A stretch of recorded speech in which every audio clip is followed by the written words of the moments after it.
क्योंकि वजीफ़े का ये एक मैं बात बताता हूँ कि वजीफ़े का ये है कि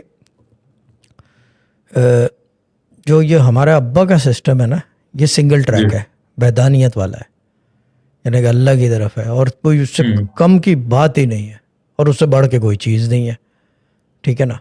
उससे कम की कोई बात नहीं है और उससे बड़ी कोई चीज़ नहीं है, ठीक है ना। उनका सिस्टम ऐसा बना हुआ है, ये सिंगल इसम, सिंगल आयत, एक सूरा, बस दैट्स इट, और कोई चीज़ नहीं है पढ़ने पढ़ाने का। अब उसके अंदर अगर कोई हल्की सी भी चीज़ गलत हो तो वो काम नहीं करता। ये आपको भी पता है, सबको पता है। It's not trial and tested, क्या कहते हैं, माई प्रोसेस इज प्रूवन। ये प्रोसेस प्रूवन है ये, और ये मेथड चलता है। इसके अंदर कोई ये नहीं कह सकता कि ये नहीं चलता। 2000% चलता है ये, बशर्त ये कि उस तरह कर लिया जाए जो इसका तरीका कार है। अगर ये एंटीबायोटिक के साथ आप और दवाएं लो तो वो नहीं काम करेगी। ये वो एंटीबायोटिक है, ये सिंगल मेडिसिन है, वन पर्पस प्लस, या बताइए कि मल्टीपर्पज़ कर लो but one one one recitation तो काम करती है। कोई भी चीज़ हल्की सी भी मिक्स की या किसी और ने उसमें मुदाखलत की कि मैं भी पढ़ लेता हूँ इस काम के लिए कि वो हो जाए, ये काम नहीं करते मलाइका, यानी कि फरिश्ते don't operate, they leave that premises. Now the thing is that के क्या कहते हैं उसको, अगर आप एक काम के लिए मेडिटेट कर रहे हो तो मुझे जो है ये फ़ोन मिल जाए, मेडिटेट तो बाद में, पहले आप वजीफ़ा कर रहे हो, दुआ मांग रहे हो, ये फ़ोन मिल जाए मुझे, ठीक है ना। Now the thing is that के अगर ये कर रहे हो और इसके साथ मेडिटेट कर रहे हो तो इसका मतलब ये कि वजीफ़ा जो है वो असर नहीं करेगा।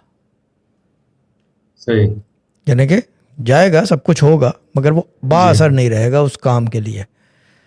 इसका मतलब अगर वो ये काम हो जाता है, दैट मीन्स के the meditation is working.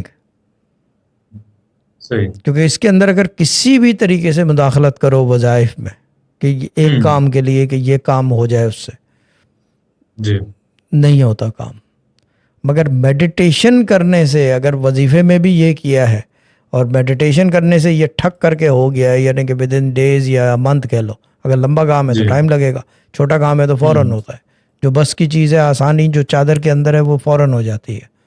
Reachable, approachable things happen quicker than the things that are out of reach and far away. The thing is के अगर वो हो जाता है तो इसका मतलब ये कहता है मेडिटेशन इज़ वर्किंग। और ये जो लोग हैं जो ये कर रहे हैं, जो ये रिपीटेड आ रहे हैं बार बार, इन्होंने कोई और साइंस नहीं की हुई किसी काम में,